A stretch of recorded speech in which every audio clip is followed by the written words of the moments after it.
Nurmsis on käimas Järva maleva poolt korraldatud riigikaitselaager. Teil on laagrite korraldamise kogemust juba täpselt 20. kord. Millised töötoad on jäänud selle 20 aastaga samaks teemad? No sama on kindlasti relvaõpe, riviõpe kindlasti, maskeerimine on jäänud. No toiduga on nii ja naa olnud, et nad on ise toitu teinud. Selleks on mul naiskodukaitse väga tublid naised.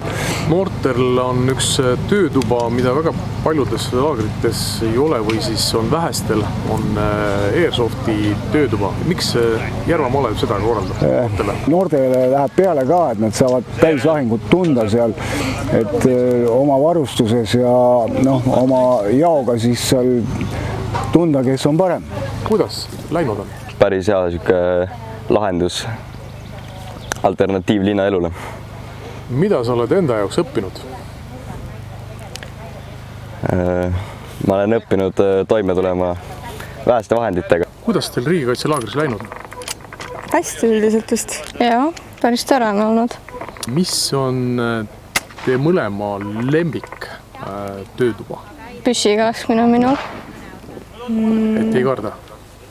Ei. See on jah, see püssiga laskmine, siis see pääste oma oli ka päris normaalne, et seal oli veel siuke juhendaja ka, kellega sa võid rääkida täiesti Järvamaa asjadest, et ei ole ainult riigikaitsega seotud.